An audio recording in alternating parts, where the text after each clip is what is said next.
Здравствуйте, дорогие мои друзья! Я вас рад видеть у себя в гостях. Давненько у нас на канале не было расследований крипипаст. Исправляюсь. Сегодня мы с вами взглянем на следующие крипипасты. Их список вы прямо сейчас видите у себя на экране. Но перед тем, как мы начнем, подпишитесь, поставьте лайк, нажмите на колокольчик, раскройте вам канале своим друзьям и положительно прокомментируйте. Устраивайтесь поудобнее, наливайте чай с эмочиком и погнали. Будет очень интересно. Начнем мы, пожалуй, со смертельных файлов. Первый файл называется 8bz11.jpg. История данного файла следующая. Однажды в одной группе ВКонтакте один человек залил картинку под названием 8bz11.jpg. От этой картинки погибло 228 человек. Это, конечно, неправда. Люди, которые выжили, вели себя очень странно. Они ходили с лопатой по улицам и кричали «Оно близко». Чего, блядь? Потом становились на курточке и кричали, пока у них не охрипло горло. Это пиздец. Вот по-другому это не назовем. Потом один неизвестный выложил видео с этой картинкой на YouTube, но теперь оно никак не влияло на людей.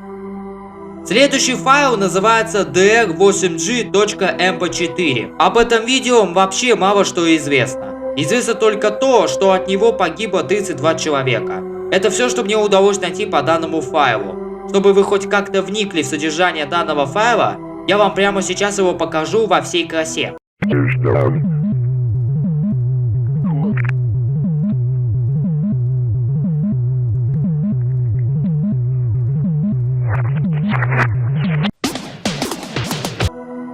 Следующий файл называется друг.avi. История файла следующая. Когда я с друзьями гулял на улице, мы увидели заброшку и решили зайти туда. В заброшке мы нашли флешку и решили ее взять домой. Дома на компьютере мы увидели, что на флешке было видео друг.avi. Мы решили его посмотреть. После просмотра у нас всех закружилась голова и мы упали в обморок. Пиздец. Но потом, часа через 2 мы очнулись. Потом мы решили уничтожить флешку. Но потом один человек залил это видео на YouTube. Файл длится ровно 46 секунд. И я вашему вниманию предоставляю его содержание в полной красе.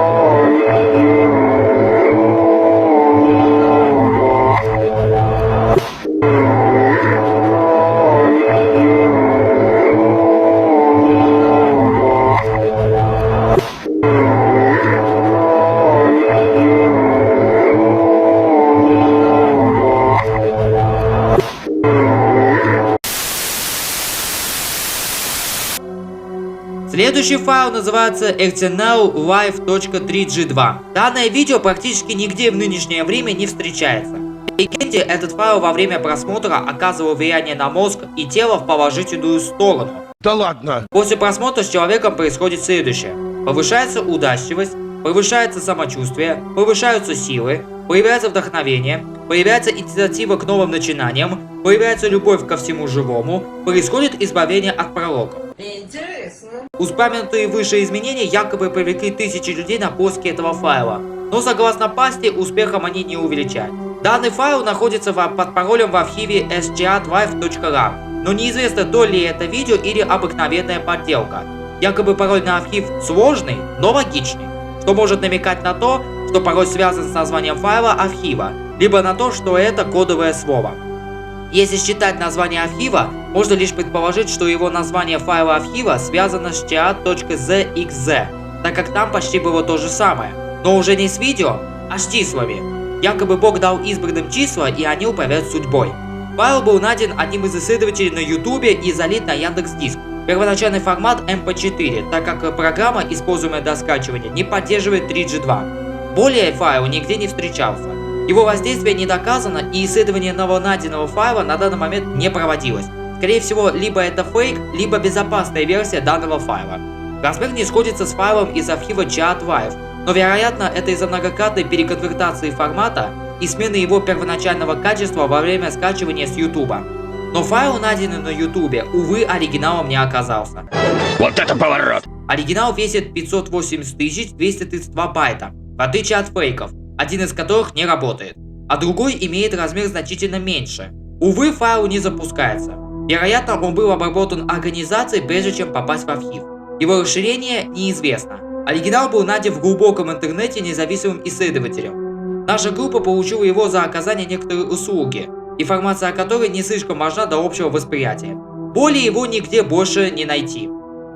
Следующий файл называется katunak.wmv. В 2018 году уже известный нам катунок WMV вернулся, но человек, который его снимал, был абсолютно другой. А что же случилось с реальным хозяином?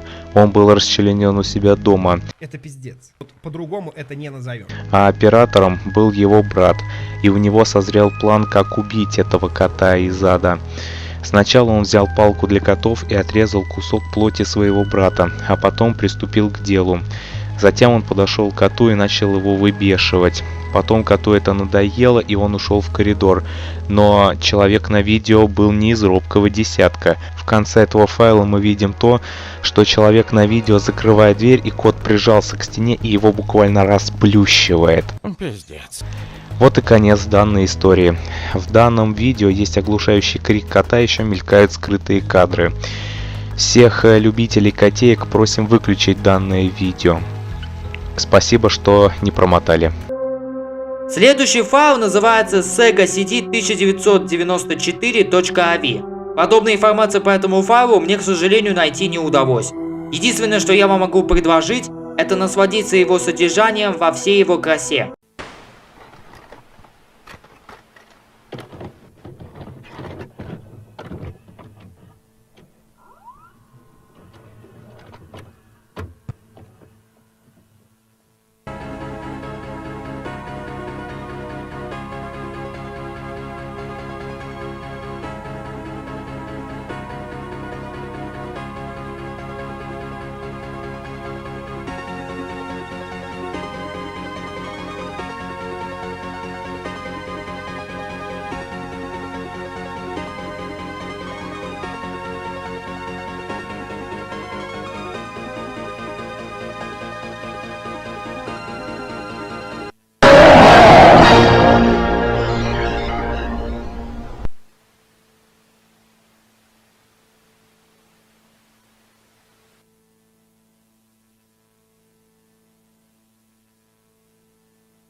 Следующий файл называется starferries.mp3. Файл предоставляет собой музыкальный файл в стиле Ambient от исполнителя Лавы Карсон длительностью 5 минут 1 секунду. Он создал его впервые в качестве 13-й дорожки альбома Prosperous.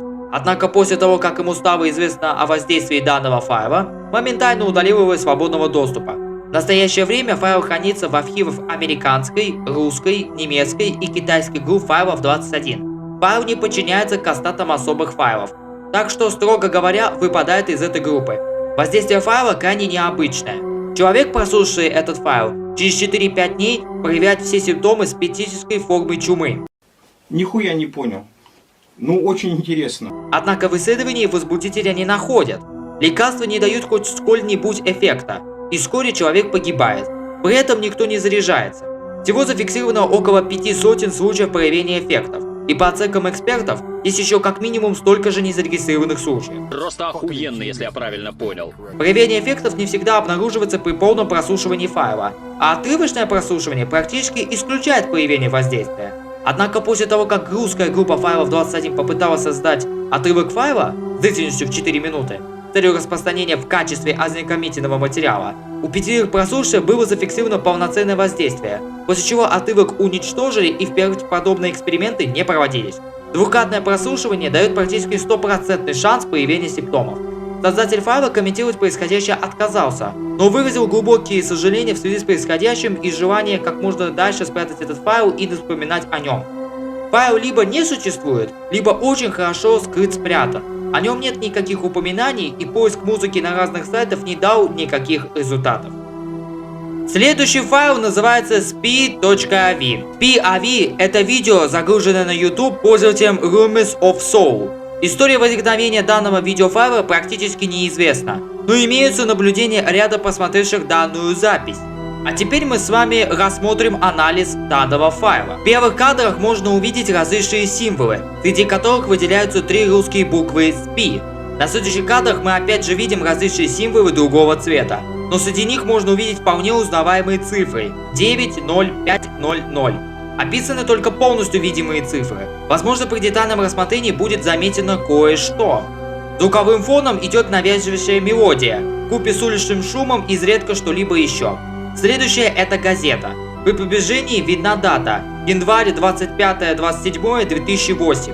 Интересный факт. Последние вспышки на солнце произошли также 25-27 января, правда 2012 года. Следующее мы видим английское слово log. Среди символов есть еще 2 буквы, это D и M. Далее идет серия кадров «Дом, дети, смерть». После этого мелодия слышится чуть громче и появляется кровать с искажением фона. Снова следуют символы, среди которых виднеется тиник и немного неразборчивого. Слышен храп. А завершением видео это символ без указаемых цифр или букв. Возможно, тут что-то и есть, но мы не нашли. Символы двигаются и мигают. Эффекты от просмотра видео таковы. Днем или утром практически никакого эффекта, за исключением чувства усталости и неврозности. Вечером или ночью эффект является более ужасающим. После засыпания, если вам вообще удастся уснуть, во сне вы начинаете видеть эти символы. Кто-то видит только их, кто-то вместе с ними слышит мелодию, и перед его глазами мелькают картинки детей из этого видео. Есть люди, которые так и не проснулись после просмотра. Но это не точно. Кто-то жив, здоров, но теперь заинтересованно ищет разгадку. И расследование. История написана неграмотно и не очень качественно, она является явным фейком. Да ладно. Видео существует, но выглядит как наспех, сделанное в видеоредакторе, возможно в Windows Movie Maker. А также в нем есть песня «Тирили Бом», которая стала известна даже в 2012 году, когда и была сочинена история с POV, что еще раз подтверждает ее фейковость. Ролик не несет никакого воздействия на пользователя. И последний на сегодня файл имеет очень непонятное название. История файла следующая. Неизвестный музыкант, пишущий музыку в стилях Dark Ambient Indie на компьютере, он был очень замкнутым и стеснительным. Его унижали в школе, в которой он учился. У него не было друзей, была только музыка. В 2007 году он работал над очередным альбомом, который стал предсмертным. В 2008 году в январе в ближайшем медицинском отделении Токио поступило сообщение о суициде 16-летнего подростка. Пиздец. Родители в панике кричали в трубку «Спасите нашего сына! Ему ужасно!». Медпомощь не успела спасти подростка. Родители так и не нашли причину суицида. Отцу подростка пришлось бросить работу и свое дело из-за сына. На компьютере Джейка на рабочем столе была обнаружена папка. Очевидно, что это были какие-то наброски. Но зайдя в нее, родители убедились, что это уже завершенный альбом. По словам отца, я зашел в папку, там было 20 треков. Я пробовал их запустить, но плеер выдавал ошибку на компьютере. Когда же очередь дошла до этого файла, он спокойно запустился. Я начал воспроизведение.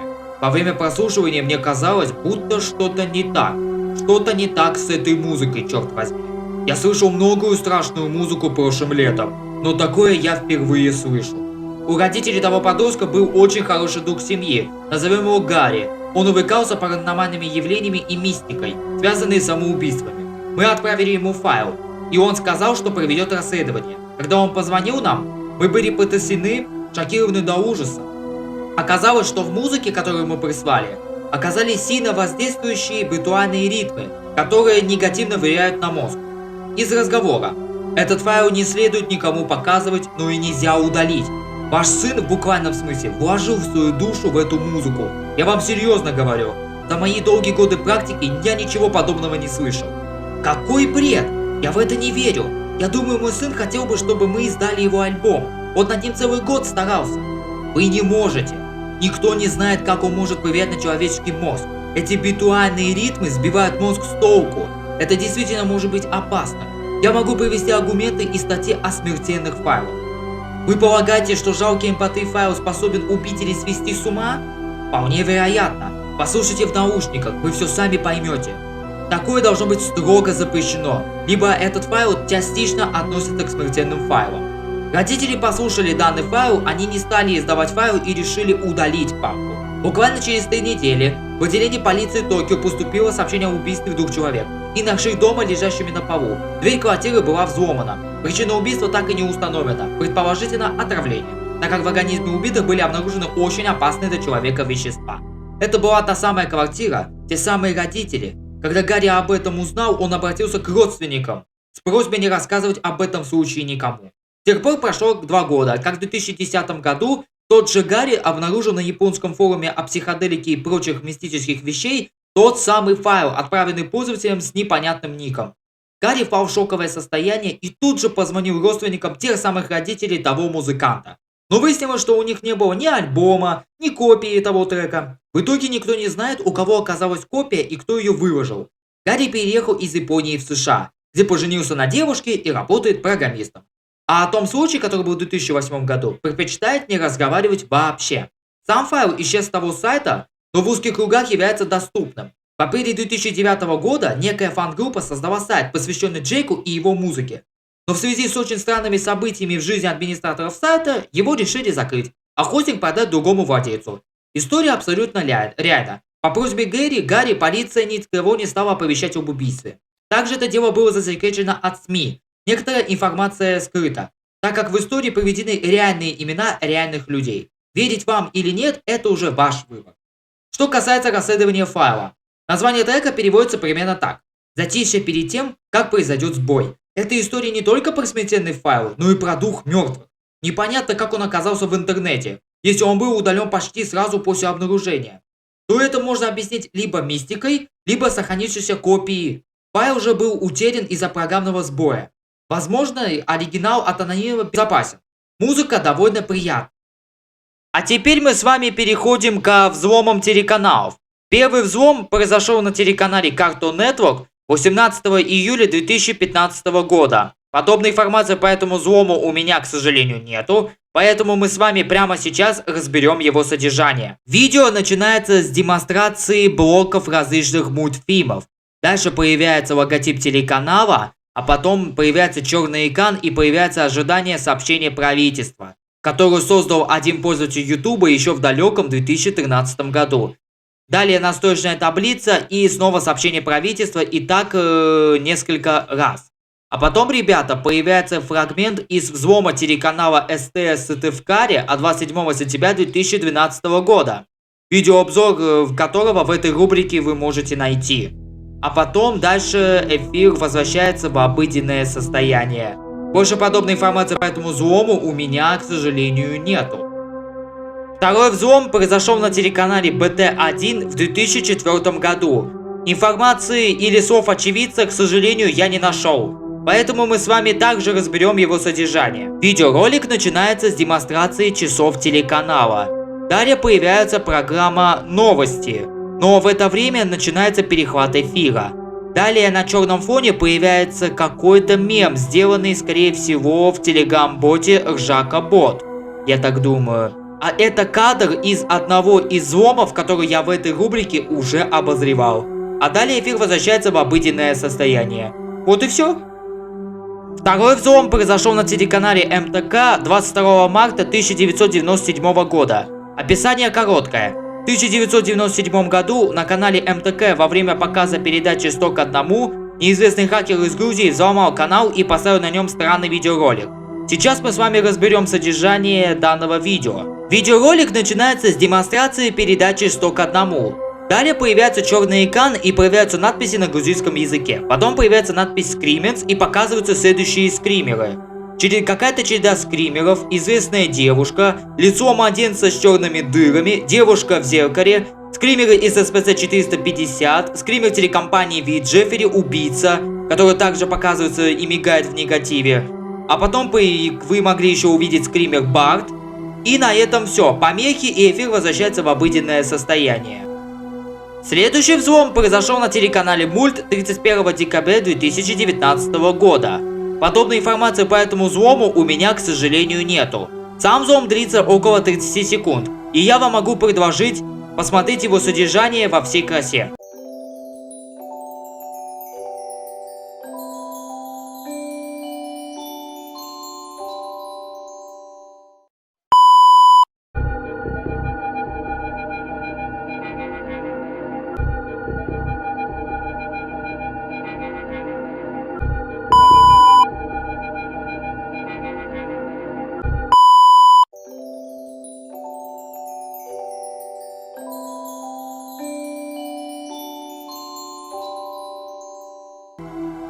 Следующий взлом произошел на телеканале Россия РТР в 2013 году. Описание следующее. Взлом произошел в Сургуте 13 марта 2013 года. Рассказ свидетеля. Здравствуйте, меня зовут Михаил. Сегодня я видел странный случай, который произошел на канале Россия РТР. Я хотел записать профилактику, но потом появилась искаженная заставка какого-то мультика. При этом можно услышать чей-то крик. После этого я не спал 2 часа, а когда засыпал, я видел сон из кадров этого эфира. Я решил опубликовать это видео на YouTube, но потом от этого видео у людей повредились слуховые перепонки. Потом администратор удалил данный ролик из-за того, что на нем был сильно оглушающий звук. Потом запись нашли на DVD-диске. Те, кто посмотрели запись на этом DVD-диске, повредили себе слуховые перепонки. Потом скончались от инфаркта сердца. Но запись была такая страшная, что потом очевидцы, кто это видел, сломали DVD-диск и выкинули его в мусорку. Но один человек смог сделать безопасную версию этого взлома. А теперь мы с вами разберем его содержание. Начинается видеоролик с настойчивой таблицы телеканала «Россия». Потом постепенно начинают появляться помехи. И в итоге эфир прерывается и появляется какой-то, ребята, мультик. Он в негативе, плюс, ребята, низкого качества. Что это за мультик, мне, к сожалению, непонятно. Потом дальше эфир возвращается в обыденное состояние и продолжается профилактика. Больше подобной информации по содержанию у меня нету. Следующий взлом произошел на телеканале «Перец» в 2013 году. К сожалению, телеканала «Перец» уже давно нету с нами, но тем не менее меня просили обозреть данный взлом. Подобной информации, к сожалению, нету. Сука, вы что, серьезно? Поэтому прямо сейчас мы с вами разберем его содержание. Видеоролик начинается с демонстрации рекламного анонса телеканала «Перец». Потом появляется легендарная реклама Skittles. А после нее появляется реклама шампуня Nivea, которая появляется помехами. А далее появляется фрагмент из видеофайла Dead Kids Foundation, в переводе с английского как «Фонд мертвых детей». Этот файл я уже обозревал в 12-м выпуске данной рубрики. Потом появляется конец данного файла, и эфир возвращается в обыденное состояние. Больше подобной информации по этому взлому у меня нету. Следующий взлом произошел на телеканале Супер 4 сентября 2019 года. К сожалению, нету подробной информации по данному взлому. Сука, вы что, серьезно? Поэтому прямо сейчас мы с вами разберем его содержание. Видеоролик начинается с показа сериала «Фитнес». Потом периодически появляются помехи и появляются какие-то различные фотошопенные фотографии. Потом снова темные помехи и надпись «Ха-ха-ха» на черном фоне. И эта же надпись, но сзади нее помехи. Потом эфир возвращается в обыденное состояние. Больше подобной информации тут у меня нету. И, кстати, данное видео, оказывается, было сделано в программе «Видеошоу», на что намекает водяной знак в правом нижнем углу. Следующий взлом называется «Рубцовский инцидент». Он является пародией на Вайоминский инцидент. И поскольку подобной информации нету, Сука, вы что, серьезно? то давайте мы с вами разберем его содержание. Коротко об этом взломе можно сказать именно так. Вайоминский инцидент, переведенный на русский язык, с надписями на русском языке, а также с головами из видео 6996, видеообзор которого вы можете на канале посмотреть. А это первый выпуск данной рубрики. Больше про этот взлом мне сказать нечего. И последний на сегодня взлом называется «Ужасный взлом телеканала Спас» от 18 августа 2021 года. К сожалению, подобной информации по этому взлому у меня нету. Сука, вы что, серьезно? Я уже посмотрел содержание данного взлома и могу вам с уверенностью сказать, что оно безопасно до просмотра. Поэтому прямо сейчас я вам продемонстрирую содержание данного взлома во всей красе. Не верят во что-то, считают это абсолютной правдой, но эта вера оказывается неправдой. Почему вы думаете, что ваша вера в Бога...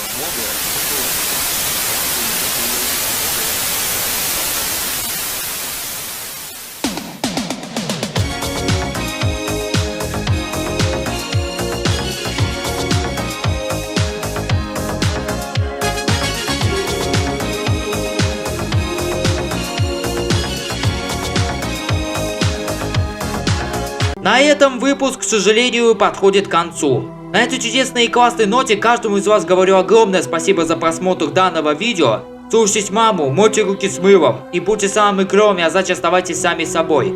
Ставьте лайки, подписывайтесь на канал, нажимайте на колокольчик. Рассказывайте о моем канале своим друзьям, делитесь эти видео в других социальных сетях. Не забудьте по возможности или по желанию поддержать дядю Тему копеечкой. Все ссылки будут в описании под этим видео. Также в описании под этим видео я оставлю ссылки на свои другие социальные сети. Например, свой телеграм-канал, дискорд-сервер и так далее и тому подобное. Советую вам на них подписаться. На этом я заканчиваю. Всем пока. Спасибо за внимание.